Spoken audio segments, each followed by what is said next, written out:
Bienvenue dans notre édition sportive et comme d'habitude, découvrons les principaux titres qui vous seront développés dans ce journal. Tout d'abord, nous parlerons du mondial féminin de football. Nous ferons le point à un mois du début de la compétition au Canada.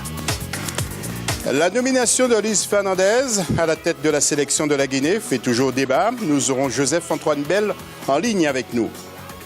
Et puis à la découverte d'un jeune escrimeur malien, Keletigui Diabaté, une main ferme, mais aussi une tête bien remplie.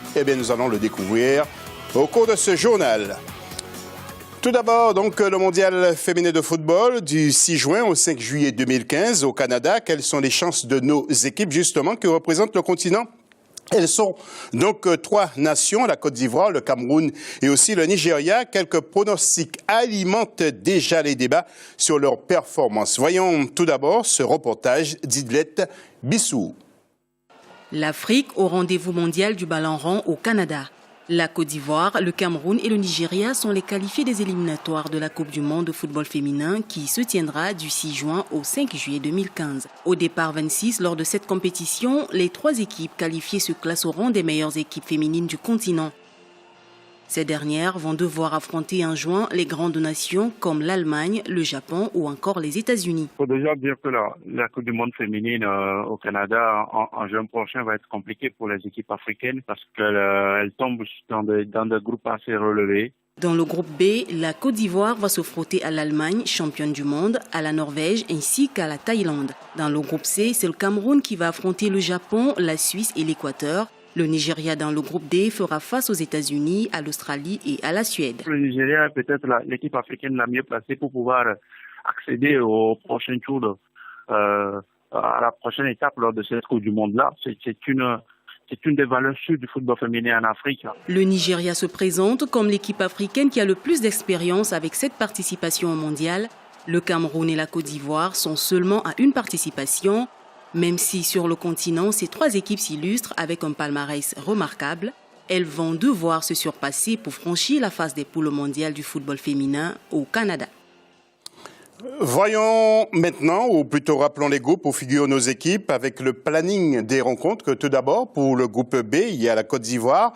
Et puis, vous allez voir en tableau, nous allons suivre un certain Côte d'Ivoire-Allemagne.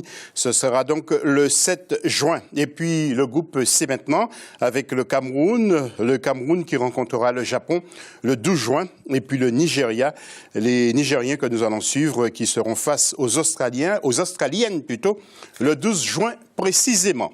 Voilà donc pour l'essentiel sur le football féminin et le mondial. Et puis il y a aussi le tirage de la Ligue des Champions et une phase de mini-ligue donc qui va débuter le 26 juin. Nous allons voir un tableau tout d'abord. Pour le groupe A, il y aura TP Mazembe contre El Hilal d'Arabie Saoudite et puis Smoua d'Égypte contre Maghreb de Tétouan au Maroc. Et puis pour le groupe B, nous allons suivre en particulier El Merreikh contre Mouloudia d'El Elma et puis AS Sétif contre USM Alger. 3 clubs algériens en compétition. Le prochain tour est prévu le 10 juillet. Notre éditorialiste maintenant, Sami Mochtabi, évoque le bon comportement justement des clubs algériens dans cette compétition. Nous l'écoutons. Impressionnante réussite des clubs algériens. Un plateau de 8 équipes pour les phases de poule de cette Ligue des Champions assez inédit. Tous les grands noms, à part le AS Sétif, tenant du titre, heureusement, encore en liste, tous les grands noms ont disparu ou ont été reversés en Coupe de la CAF. En tableau à présent, 8e de finale des éliminatoires de la Coupe de la Confédération, Coupe CAF, avec des rencontres prévues le vendredi 15 mai avec AC Léopard contre Warri Volms, Espérance de Tunis contre Accra Hearts du Ghana, il y a Raja Club Athlétique de Maroc contre Étoile de Sahel, Escaloum Orlando Pirates, vous le voyez donc sur ce tableau, et puis un certain Al Ahly contre Club Africain. Alors il y a aussi Club Sportif Sfaxien contre la SEC Mimosa. Alors, vous constaterez aussi que 8 clubs éliminés en Ligue des Champions ont été reversés dans la Coupe CAF, épreuve aussi 3 relevées, avec bien sûr 4 clubs tunisiens, 2 d'Égypte et 2 de la RDC. Alors, un seul pour le Mali. Et justement, nous avons demandé à notre éditorialiste, Mohamed Traoré, comment il explique justement la pauvreté des clubs maliens dans cette compétition. Écoutez. détriment de clubs maliens qui ont complètement disparu alors que ces 4 dernières années, ils étaient toujours dans le dernier carré. Au Mali, c'est uniquement, je pense, le résultat des querelles des dirigeants du football malien. Voilà donc pour l'essentiel sur cette Coupe de la Confédération. Maintenant, la nomination de Luis Fernandez suscite quelques réactions en Guinée-Conakry. Est-ce l'homme providentiel pour diriger justement le Sili national dans le milieu du foot guinéen, justement? Eh bien, certains apprécient peu ce recrutement malgré la présence dans le staff de 2 anciennes gloires du football guinéen. Il s'agit d'Amara Simba et de Kaba Dzerawa. Écoutez ce que nous dit justement notre éditorialiste Joseph-Antoine Bell. Est-ce que Luis Fernandez va aider la Guinée? C'est aux Guinéens de voir, mais je vois que Luis Fernandez est suffisamment malin pour considérer qu'il ne connaît pas bien la Guinée et donc il prend Amara Simba et Kaba Diawara. Et je vois dans le même temps que les Guinéens n'ont pas suffisamment confiance en eux, soit que Kaba Diawara et Amara Simba ne se sont pas formés, ne se sentent pas les côtes solides pour diriger l'équipe nationale de leur pays, ou alors que dans leur pays, on ne leur fait pas confiance, ou les deux.